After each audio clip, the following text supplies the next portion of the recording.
Hey, Anchor Community, Pastor Bryan here in the second week of our teaching series, Rebuilding. We're excited that you're tuning in for this. And a special word, if you were not able to listen to the first week, go back, find it in the podcast, listen to it, watch it on our YouTube channel, take advantage of the content one way or another, because it will set you up for a better understanding of what this whole teaching series is about.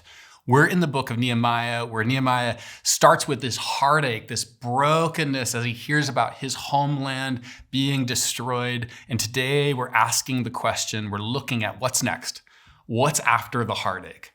After your heart breaks for what breaks God's heart, like what do you do next? And here's the principle, here's the big idea, is that to be a rebuilder, which is the invitation to you, you're being invited to be a rebuilder, not a passive consumer of religious goods, but a rebuilder of the world that's broken, bringing God's kingdom to it. So to be a rebuilder, you have to be resourced. There's something that is a hole. There's a gap between your ability to be an effective rebuilder and what God is calling you to do. And that gap is made up of resources, the resources of relationship, the resources of training. Years ago, I was in a conversation with my friend Dan, who's a pastor, like I'm a pastor, and he's a pastor at a very large church in another state. And the person that had hired him, the lead pastor of that very large church, had a tragic failing when my friend Dan was still a very young pastor. This guy that had this failing, this lead pastor that had this tragic public failing, was the mentor to my friend Dan and had wrecked him. And if this is my mentor, if this guy's the guy describing what life is to look like, what leadership is to look like, what following Jesus is to look like, and he ends up in this situation, then what does that mean for me? What path then am I going? You can imagine the questions that he was asking, all of that stuff, and disillusioned, frustrated. He found himself in Goodwill, because that's where else, I guess, do you find yourself when you're disillusioned and frustrated. But he's looking through the religious book section, which, let's be honest, never has, the real hits. Lots of left behind books, never has the real hits. But he's looking through these books and he comes across this book called The Contemplative Pastor, written by a guy named Eugene Peterson. Maybe you're familiar with the name Eugene Peterson. He's the one behind the paraphrase of The Message. One of my personal heroes. In fact, one of the reasons that I went to the graduate school that I did, because he was an emeritus professor there. So he picks up this book, The Contemplative Pastor, reads the book, and it transforms his life. It's like, oh wow, there's a different way to be a leader. There's a different way to follow Jesus. There's a different way to be pastor. And because my friend Dan is my friend Dan, he finds out the best he can how he can get a hold of Eugene Peterson. The best he can get a hold of him is to find the publisher's address. He finds the publisher's address.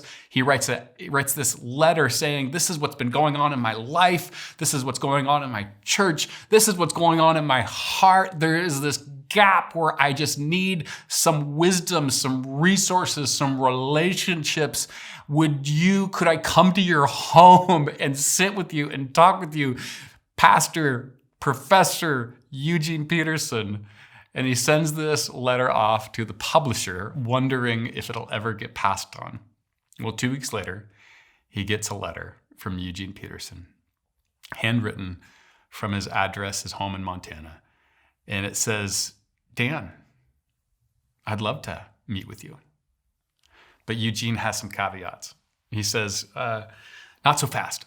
It's churches like yours that have done violence to the vocation of pastor in North America. So before you come into my home, I want to make sure this is an experience in spiritual tourism. Write me 3 essays, one on what does it mean to be pastor, what does it mean to be a leader, and what does it mean to care for souls. And so Dan writes these letters. He bites, he takes advantage, he does it, sends them back, gets another letter, says, hey, we'll have a lot to talk about. I'm excited. I think the relationship between us is going to be helpful for both of us, except I'm tired.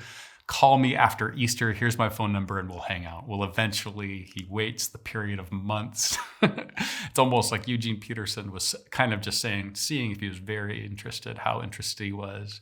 But Dan had a real need. And for the rest of Eugene's life, Dan and Eugene would hang out, they'd talk. And that gap that existed when he was walking through that bookstore was resourced. To become a rebuilder, you need to be a resource. You need resources. This is what he was asking. How do I rebuild my life? How do I rebuild this church? How do I rebuild my sense of ministry? How do I move through this place where everything seems like it has been piece by piece deconstructed? And how do I rebuild? This is a question I've wrestled with myself as I've looked at some leaders that have made terrible mistakes and found themselves in terrible predicaments. How do I avoid that? As I've looked at my own life and wondered about my own stresses and anxieties and frustrations, how do I become a person that is not just has this holy heartache towards the brokenness of the world that breaks God's heart, but also how do I actually step into that and offer something of substance? And so this is why we talk about emotional health and growing in our as a major part of growing in our discipleship to Jesus here at Anchor, because the more that I looked at those that had major problematic failings and those that live long, healthy lives and finish well, is that they're marked by humility, they're marked by emotional intelligence, they're marked by this long pursuit of Jesus, not this grandiose sense of themselves. So this is one of the things, just in total transparency, we've tried to bring into the culture of Anchor that came out of my own questioning, my own wrestling. Something we really care about when we think about the leaders at Anchor. But this principle that rebuilders have to be resourced is something that is across the board. It doesn't matter what your own situation is. It's a principle that plays into every rebuilder's journey. Every rebuilder needs to be resourced. And let me just say, most of the resourcing is through relationships. It's when a young mom, stressed out and stretched at her wit's end, sends that text to an older mom and saying, "Could we go for a walk?" That's a person wanting to be a rebuilder in their home, knowing they need a resource in a relationship. It's when an entrepreneur sits down with a potential investor and shares his or her vision, saying, "Would you consider investing? Would you pour your resources into this dream?" It's when you sign up for an Anchor growth event, knowing, like we all do, that we need to still grow, that we're not done growing. And to be a rebuilder, it means continued growth. And so when you sign up for a growth event at Anchor, you're saying yes to knowing that rebuilders need resourcing. It's when you're tired of following Jesus alone and you reach out to be a part of an Anchor group. All of this is just one way or another of a rebuilder on a journey of becoming a rebuilder or growing as a rebuilder, becoming resourced. And this is what Nehemiah does today. Nehemiah is carrying this holy heartache as he thinks about, his homeland. And as he's carrying this holy heartache and he's fasting and praying, as it talked about last week, he has this conversation with the king, Artaxerxes. And so we pick it up in chapter 2, verses 1-4. And it says this: "In the month of Nisan," which is not a sales event at your local auto mall, "in the 20th year of King Artaxerxes, when wine was brought for him, I took the wine and gave it to the king. I had not been sad in his presence before." This is important. Why would he make a mention of him not being sad in his presence? In the ancient world, you're supposed to be delighted that you're in the presence of the king. In fact, if you're not delighted, the king might get frustrated because you should be delighted, and so your life is threatened. And so he's saying, I always worked really hard to make sure there's a smile on my face when I was with the king. Says, "I'd never been sad in the king's presence before. So the king asked me, 'Why does your face look so sad when you're not ill? This can be nothing but a sadness of the heart.'" What perception. Now Nehemiah says, "I was very much afraid, but I said to the king, 'May the king live forever. Why should my face not look sad when the city where my ancestors are buried lies in ruins and its gates have been destroyed by fire? Again, the gates of a city were the life of a city in the ancient world. Marauders could come and swoop in and destroy if there were no gates protecting the city. So Nehemiah's heart is broken. And then Artaxerxes asked this question in verse 4. He says, "The king said to me, 'What is it you want?'" So I just want to ask this question to you, Anchor community. What is it you want? When you think about and hopefully you've began identifying some of the holy heartaches in your life, some of the areas in your life that you sense it breaks God's heart and it breaks your heart. It could be something in your home. It could be something in your neighborhood. It could be something in the church. It could be something in the world. But hopefully you've started to identify some of those things. And so the question that Artaxerxes asks is fascinating for us to think about. As we think about our journey of being a rebuilder, what is it you want? This is a question that gets asked oftentimes in the Halferty home. It's almost like Christmas comes and the Christmas list it existed for months. And the second Christmas comes, it's all of a sudden there's a birthday list. The question, what is it I want? What do I want? It's a very common question in the Halferty home. We are very aware of what our delightful kiddos want. And it's something that's very common to America, consumer patterns. What is it you want? And so businesses are asking this question in focus groups and on the high level of skyscrapers. What is it they want? What is it they want? But what I want to do is reframe this question not around boats and Budweiser, but around what it means to be a rebuilder. Because it's to ask the question like Artaxerxes asks it is not about trying to sell something to appeal to our consumptive patterns, but it's around rebuilding. What is it you need? What's the resource that you need? Why are you so sad? What is it you want? What is it you want? See, when you reframe that question, not around consumption, but around rebuilding, it becomes a question that deals with what it means to show up. How can we more effectively show up in real time to heal pain and advance God's kingdom? What is it you want? What is it you want when you think about the thing that needs rebuilding in your home? You might find yourself with a roommate or a spouse. Every 3 months, you find yourself in that same fight again, where you get so defensive the second somebody says this thing. When you think about that in your own life, that thing that maybe needs rebuilding, whether it's just the inner defensiveness or the relationship that needs rebuilding, what is it you want? What is the resource you need? When you think about in your neighborhood, you can hear the fights through the walls as it comes into your home from the neighbor.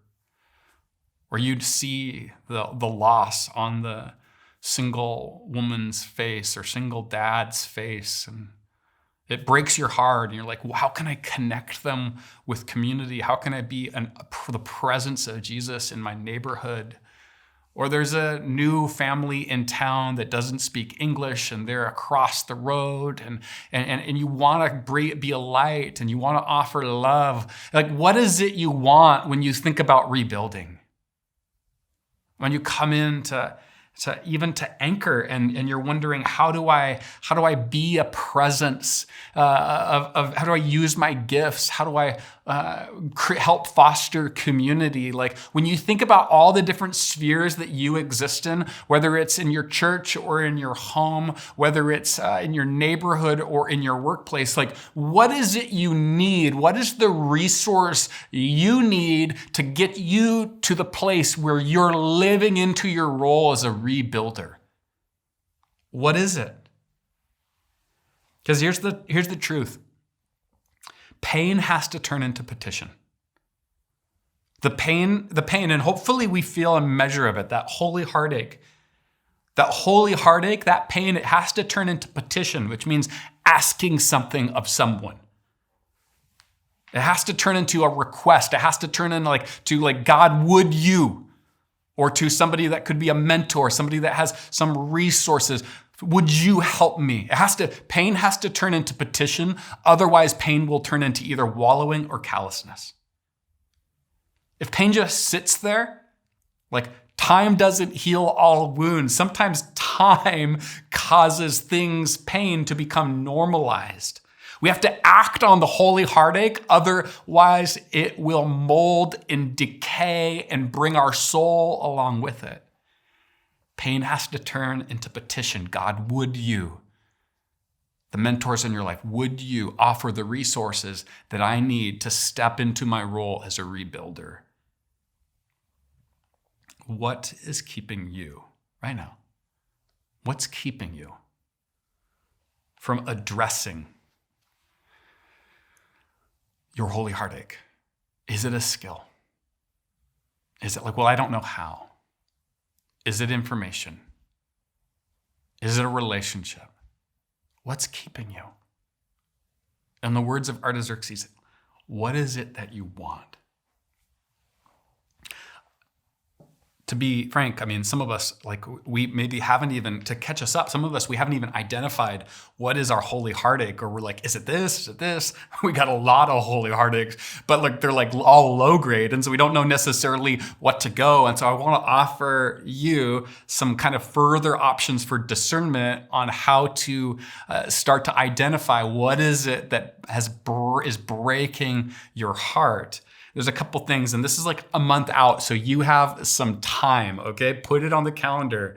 But August 19th and then the 25th, we have these gifts, personality, and teams training, which this is basically maybe one of the first or the second or the third step in you identifying what it looks like for you uniquely to be a rebuilder, how God has designed you to interface with his broken world. And bring shalom, bring peace, advance his kingdom in that spot. Not out of some major agenda that's dropped on you, but out of how God has wired you. So take advantage of that. Go to the events page at anchortacoma.org. Go to the events page, sign up for it. Take advantage of it. Why wouldn't you? And then secondly, this would mean that you have to come to in person. But go to our New to Anchor class that's happening August 1st, this Sunday, at the Anchor Central Campus. And the reason I'm saying this is that when you know something of the Anchor story, you know how you can better fit within it. Specifically around what it means to be a part of this community and to be a part of rebuilding out there as we live for the good of Tacoma and the greater South Sound, but then also as we rebuild Anchor in the light of this craziness of this past year. Two things that will begin to help you address what is it that brings what is your holy heartache? Very practical ways that you can take a step. Because the thing is that we're all on journeys to become rebuilders. And to do that, we have to begin to identify what breaks God's heart and what breaks ours, and then what resources do we need to become a rebuilder in that area. We need to know what to say when we hear the question, what is it that you want? The second question, though, we have to think about is, how do we ask? How do we ask for what we want? How do we identify? What is it that it is there? What's the thing that we need? What's the resource that we need? And then how do we ask? And we learned something from Nehemiah here. But before we go into looking at Nehemiah's response to Artaxerxes' question, I want to just talk about when we think about reaching out to somebody that's smarter than us, wiser than us, not as defensive as us, has followed Jesus longer than us. When we think about that, or when we think about maybe sitting down with somebody and we have a God-sized dream of this kind of entrepreneurial vision, this new thing that could really help people. When we think about making any type of ask, when we've identified what we want and we know who we need to ask to help us with that, there's different ways and different tones that we ask. That make a big difference. Again, in the Halferty home, we say, how do you ask? Quite a bit. And usually we get a kind of a stubborn, please, when we say that in our home. But the tone thing is really important. I think oftentimes in my own life, timidity has kept me from asking with audacity. Timidity has kept me from making an ask with audacity. Whether the ask is, hey, could you share your life with me in a mentor capacity? Sometimes I'm too nervous to make the ask, and timidity keeps me from asking. I remember early on when I was a church planter, very early on in that journey, I would sit down with people and I knew that I needed prayer. I knew that I needed funds to help the plant. I knew that I needed people to join me in the journey, but I oftentimes would be so vague and ambiguous because I was nervous about asking for something because I didn't want to inconvenience anyone. Timidity had kept me from audacity. One thing we tell all of the people that lead ministries here at Anchor is never apologize for what you ask people for. Because what you're asking, when you're truly a rebuilder and you're making an ask of someone, whether it's to be in relationship with you, whether it's to help pray for you as you step out into a new area, whether it's to share wisdom with you, never apologize for that. Because if you're stepping out as a rebuilder, then that person actually has an opportunity that you're asking to be a part of something significant. You see, when timidity is the tone, when you ask the big ask, then what you're doing is you're undervaluing what you're rebuilding. But similarly, arrogance can be a tonal issue. And oftentimes, culturally, we either are too timid or we're arrogant, and we say, we almost demand something of others. When we're reaching out for a relationship, or we're reaching out for some type of monetary support, or we're reaching out we demand it of others, and that is an equal error. So when we're timid, we undervalue what we're rebuilding, and when we are arrogant, we overvalue ourselves. We need to find a way beyond timidity and arrogance. And this is what Nehemiah gives us a glimpse of. Starting in verse 4, we read, then I prayed to the God of heaven and I answered the king. So, okay, what has happened? The king has said, what is it you want? Nehemiah, I can see that something is happening in your life. I don't know what it is, or I do know what it is because you've just told me that the gates have burned down and it's breaking your heart. I can tell. Now, what is it that you want? And Nehemiah's response is, then I prayed to the God of heaven. Have you ever prayed one of those quick prayers? Somebody says, what is it you want? In whatever, in whatever way, it doesn't have to be exactly what is it you want, but they basically ask that question, and you kind of say one of these, God, would you just open this door? I remember sitting in my car many times before some of the church plant meetings early in the life of Anchor, and we had 10 people in this church community. We had 5 people in this church community. And my family is 4 deep, so you know how big our church was. And I remember sitting in my car before the coffee appointment just saying, God, I don't know why I'm meeting this person. Would you open some door? He says, then I prayed to the God of heaven and I answered the king. There's twofold right there. He prays and he answers. He says what he wants. If it pleases the king, and if your servant has found favor in his sight, let him send me to the city in Judah where my ancestors are buried so that I can rebuild it. Come on. And then the king with the queen sitting beside him asked me, how long will your journey take? And when will you get back? If it pleased the king to send me, so I set a time. I love that there's this mention of the queen and the king, they're sitting together. And so Nehemiah, he asks, how long are you going to be there? And so Nehemiah says, okay, I guess I got to put a time limit on it. I also said to him, if it pleases the king, may I have letters to the governors of the Trans-Euphrates so that they will provide me safe conduct until I arrive in Judah. And may I have a letter to Asaph, keeper of the royal park, so he will give me timber to make beams for the gates of the citadel by the temple and the city wall and the residence I will occupy. And because the gracious hand of my God was on me, the king granted my requests so that when I went to the governors of the Trans-Euphrates and gave them the king's letters, the king had also sent me an army officers and cavalry with me. Come on. You see, what characterizes Nehemiah's response to the king's question, what is it that I want, is he has this audacity, but he has humility. He recognizes, I need to pray, God. His first thing is he prays, God, would you open the door? And then he continues to be this humble. He recognizes God's hand was on me. It wasn't because of my noteworthiness. It wasn't because how great I am. It wasn't because of my track record. It wasn't because the stats on the back of the card. It wasn't because of any of that. It was because God's hand was on me and my request was noble. And it was about this rebuilding heart that I had. He has what you could call confidence and humility, not arrogance and timidity, which is, I think, for every Jesus follower is what we want. Not timidity and arrogance, but confidence and humility.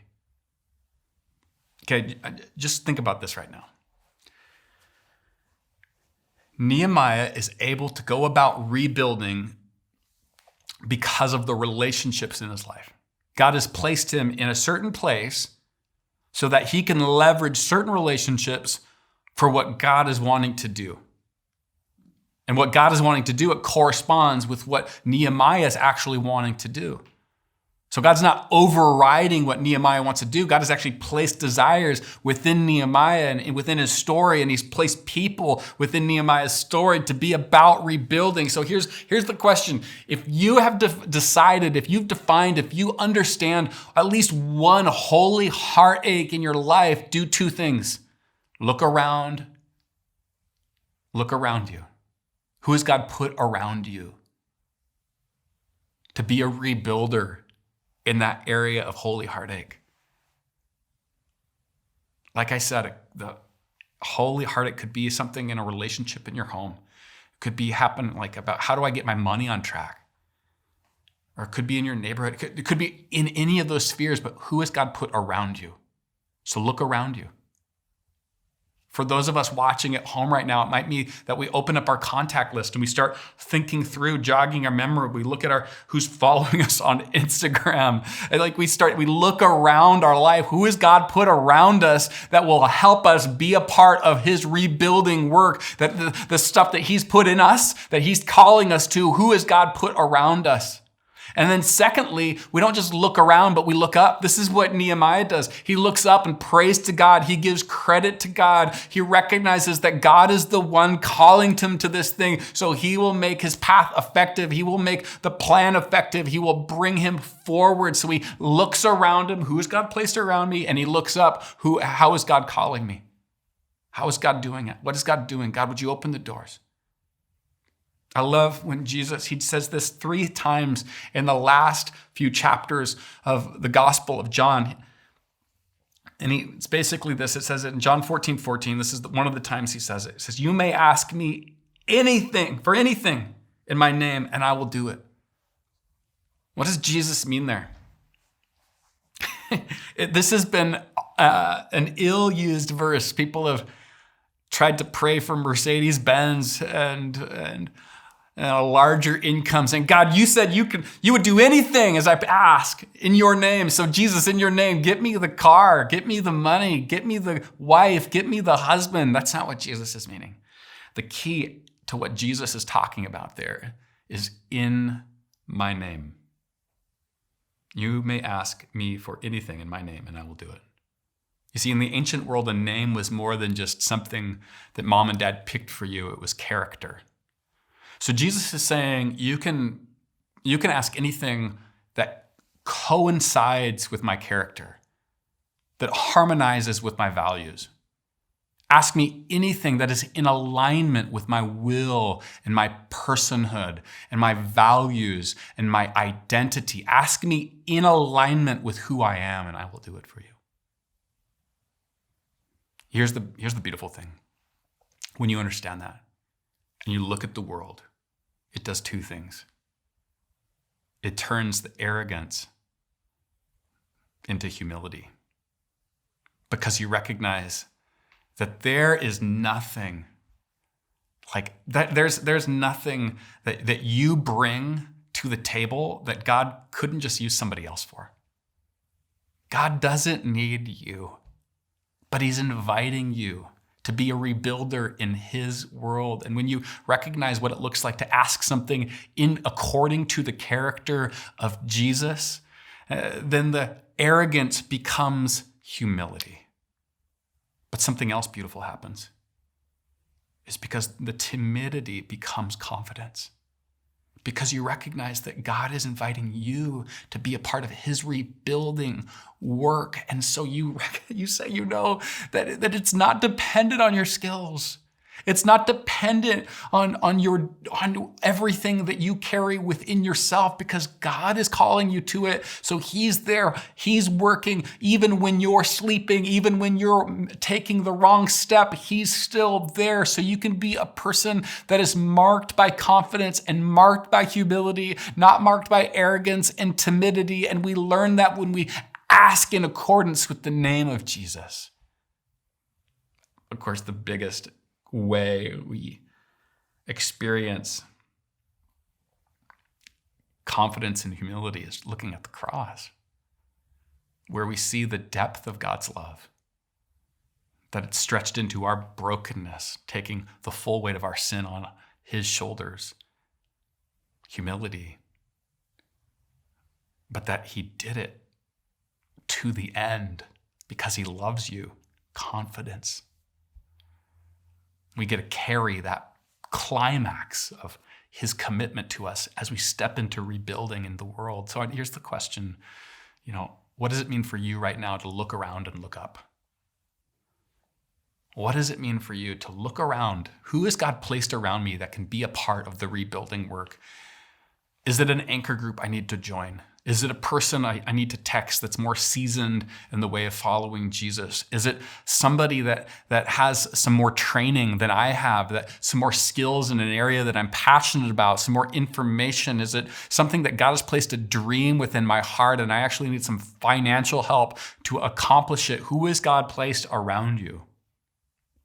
And then secondly, look up. Make it a prayer. Recognize that God is the giver of every good gift. Don't go out in your own strength. Ask God for his strength. And you will see greatness. And you'll take that second step on your journey of becoming a rebuilder. As we close, there's two things I want to point out. Is that the second you move from identifying a holy heartache in your life to taking a step towards asking for a resource, reaching out in a relationship that will help bolster your strength towards meeting and being a part of that rebuilding work. The second you do that, you'll encounter opposition. In fact, verse 10 describes Nehemiah experiencing the beginnings of this. It says, when Sanballat the Horonite and Tobiah the Ammonite official heard about this, they were very much disturbed that someone had come to promote the welfare of the Israelites. Did you catch that? These are people that have oversight and power over the Israelites without interest and love for the Israelites. And now they're hearing about somebody who has oversight and resources to help the Israelites and actually loves the Israelites. As you step into rebuilding, you're going to experience opposition. Sometimes it's happening within your own sinful nature, things that resist God's kingdom because there's still parts of you that are given over to brokenness. Oftentimes it's people outside there that don't understand that God's kingdom is about shalom and peace and reconciliation, and there's opposition as we encounter people that are not aligned with the way of God's kingdom. You just have to know that. And I would say if you are praying in Jesus, according to Jesus' name, if you're asking what you desire in accordance with Jesus' name, being really what God desires, then the confidence and humility will be enough to endure the opposition. Second thing is this, and this is just my request for you, Anchor community. If you're tuning in from distance, somebody said to watch this, or you found it on YouTube, this isn't for you, but it's for the Anchor community. I've got a request for you. You are being a part of this rebuilding work. And frankly, as the lead pastor of the Anchor community, I have a holy heartache for Anchor to continue to experience this rebuilding after this crazy last year. So would you lean in? You're the one with the resource that I'm reaching out to. Would you lean in? Would you sign up for serve teams? Would you financially partner? Would you pray for the work of Anchor? Would you invite your friends? Would you share the gospel? Would you offer the resources you have so that Anchor can be a part of God's rebuilding work here in Tacoma in the greater South Sound?